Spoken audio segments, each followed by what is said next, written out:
بسم اللہ الرحمن الرحیم۔ اندر میں آپ کو دینے جا رہا ہوں جنات کی دنیا کے متعلق کچھ بالکل نئی اور بہت ہی حیران کن معلومات، اور ان میں سے زیادہ تر چیزیں شاید آپ نے اس سے پہلے کبھی سنی بھی نہیں ہوں گی۔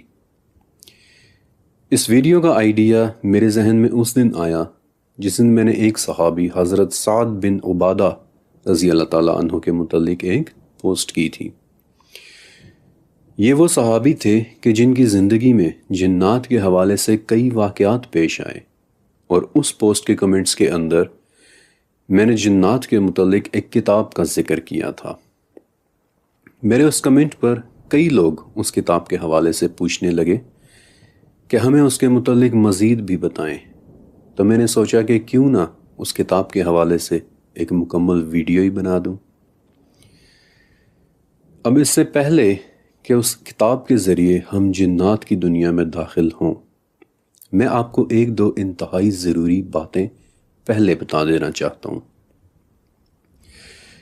یہ کتاب عربی زبان میں 1985 میں پبلش ہوئی تھی، اور اس کا نام ہے حوار الصحافی مع الجن مسلم، اور اس کتاب کے لکھاری ہیں محمد عیسیٰ داؤد۔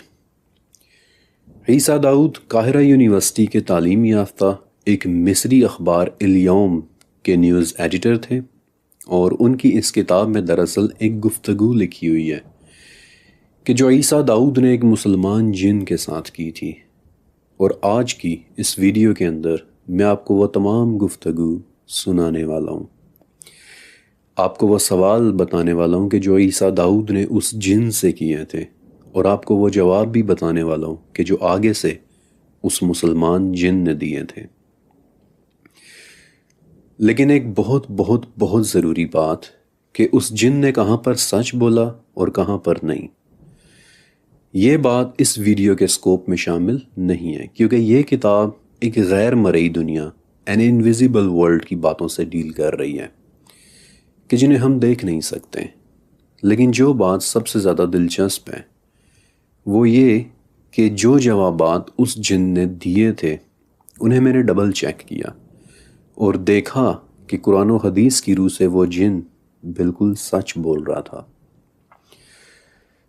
یہ کتاب آج سے کوئی 40 سال پہلے لکھی گئی تھی، اور جہاں جہاں اس کتاب میں دلچسپ اور اہم ترین مقامات آتے ہیں، وہاں وہاں آپ کے لیے بڑی ہی محنت کے ساتھ میں نے اس کتاب سے ہٹ کر بھی اس ویڈیو میں کچھ ایڈیشنل معلومات شامل کی ہیں جنہیں سن کر آپ کو مزہ آ جانا ہے۔ لہٰذا بغیر کسی تاخیر کے شروع کرتے ہیں آج کی یہ ویڈیو، اور اب یہاں سے آگے میں آپ کو عیسیٰ داؤد کی زبانی یہ گفتگو سنانے والا ہوں۔ اب چونکہ اوریجنلی یہ گفتگو عربی زبان میں تھی، اس لیے آپ کی خاطر میں نے یہ تمام گفتگو اردو میں ٹرانسلیٹ کی ہے، اور اس گفتگو کو شروع کرنے والے ہیں عیسیٰ داؤد، اور ان کے سامنے جو جن موجود ہے وہ اپنا نام ابن کنجور بتاتا ہے، اور اس کا کہنا ہے، اس کا کلیم ہے کہ وہ ایک مسلمان جن ہے اور ہندوستان کے سردار جنات میں سے ایک سردار کا بیٹا ہے۔ عیسیٰ کہتے ہیں کہ میں نے اس سے پوچھا کہ تمہاری عمر کیا ہے؟ اس نے میری طرف ایسے دیکھا کہ جیسے کچھ جاننا چاہ رہا ہو، اور کہنے لگا کہ تم قسم اٹھاؤ کہ تم مجھے کوئی نقصان نہیں پہنچاؤ گے۔ میں نے اس سے کہا کہ میں قسم اٹھاتا ہوں کہ میں تمہیں کوئی نقصان نہیں پہنچاؤں گا۔ تو اس نے جواب دیا کہ میں انسانوں کے مقابلے میں 15 یا 16 سال کی عمر کا ہوں۔ میں نے اس سے پوچھا کہ نہیں، تمہاری حقیقی عمر کیا ہے؟ اس نے دوبارہ کہا کہ قسم اٹھاؤ تم مجھے کوئی نقصان نہیں پہنچاؤ گے۔ میں نے دوبارہ قسم اٹھائی، اور اس نے مجھے بتایا کہ میں 180 سال کا ہوں۔ میں نے اس سے پوچھا کہ جنات کتنا عرصہ جیتے ہیں؟ اس نے بتایا کہ ہم ہزاروں سال تک جی سکتے ہیں، کچھ 4000 سال تک، کچھ 5000 سال تک، اور بعض اوقات 6000 سال تک بھی۔ لیکن بہت کم ایسا ہوتا ہے کہ ہم میں سے کوئی 7 یا 8,000 سال تک جیے۔ میرا باپ 950 سال کا ایک کافر تھا کہ جب اس کی اپنے ایک وزیر سے لڑائی ہوئی اور اس لڑائی میں وہ مارا گیا تھا، لیکن میرا دادا ان معمر جنات میں سے تھا کہ جو ہزاروں سال تک جیتے ہیں۔ مگر ہم میں سے سب سے بڑی عمر والا ایک جن ہے ابلیس، کہ وہ سب سے قدیم ہے، سب سے معمر ہے۔ میں نے اس سے پوچھا کہ اس دنیا میں جنات کی تعداد کیا ہے؟ تو اس نے جواب دیا کہ اگر اللہ کے حکم سے تم ہمیں دیکھنے کے قابل ہو جاؤ تو تمہیں ہر طرف جنات نظر آئیں گے۔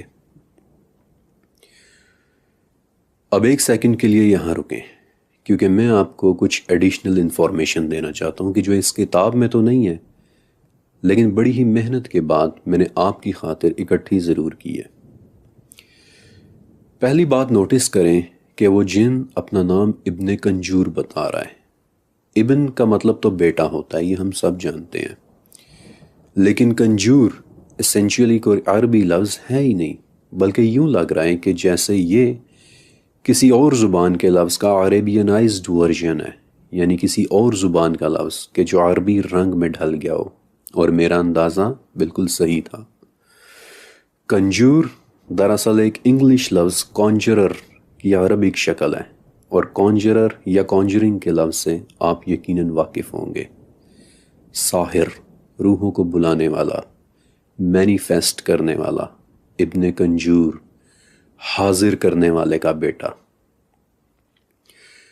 پھر اس کے بعد نوٹس کریں کہ ابن کنجور کا کلیم ہے کہ وہ 180 سال کا ہے۔ دیکھیں، اللہ تعالیٰ کی بنائی ہوئی ہر مخلوق ایک مختلف رفتار سے ایج کرتی ہے۔ مثلا انسان 20 سال کی عمر میں جوان ہوتا ہے، جبکہ کتا 1.5 سال کی عمر میں ہی جوان ہو جاتا ہے، اور ان دونوں کے مقابلے میں گرین لینڈ شارک وہ کہیں 200 سال کی عمر میں جا کر جوان ہوتی ہے۔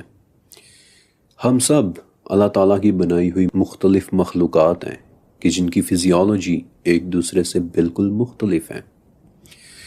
اس لیے اگر ابن کنجور 180 سال کا ایک لڑکا ہے تو اس پر بالکل یقین کیا جا سکتا ہے، اور جو بات اس نے ابلیس کے متعلق کہی تھی کہ وہ ہم سب سے معمر اور ہم سب سے قدیم ہے، تو اس ویڈیو کے آخر میں آپ کو ابلیس کے متعلق کچھ بہت ہی حیران کن سی باتیں بھی بتانے والا ہوں۔ پھر نوٹس کریں کہ ابن کنجور نے کہا کہ اللہ کے حکم سے اگر تم ہمیں دیکھنے کے قابل ہو جاؤ تو تمہیں ہر طرف جنات نظر آئیں گے۔ آپ کو یاد ہے پچھلی سیریز یعنی دی ذوالقرنین سیریز میں کتنی ڈیٹیل کے ساتھ میں نے یہ بات ایکسپلین کی تھی کہ اس دنیا کے ایک بہت بڑے حصے یعنی 70% پر تو صرف پانی ہے، جبکہ خشک زمین صرف 30% ہے، اور اس 30 میں سے بھی سارے کے سارے 30% پر ہی انسان نہیں رہتے، بلکہ اس 30% میں پہاڑ بھی ہیں، جنگلات بھی ہیں، صحرا بھی ہیں، میدان بھی ہیں، اور یہی بیابان ٹھکانے جنات کے رہنے کی جگہ ہیں۔ اس ویڈیو میں آگے چل کر میں آپ کو وہ بیابان پہاڑ بھی دکھاؤں گا کہ جہاں کے رہنے والے جنات محمد الرسول اللہ صلی اللہ علیہ وآلہ وسلم سے ملنے کے لیے آئے بھی تھے۔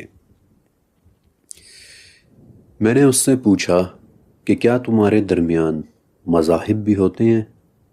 اس نے کہا کہ ہاں، ہمارے درمیان یہود بھی ہیں، ہمارے مابین مسیحی بھی ہیں، اور ہم میں سے کچھ ایسے بھی ہیں کہ جو اسلام پر یقین رکھتے ہیں، لیکن ہم میں سے کچھ اپنے کفر اور شرک میں بدترین حد تک آگے جا چکے ہیں۔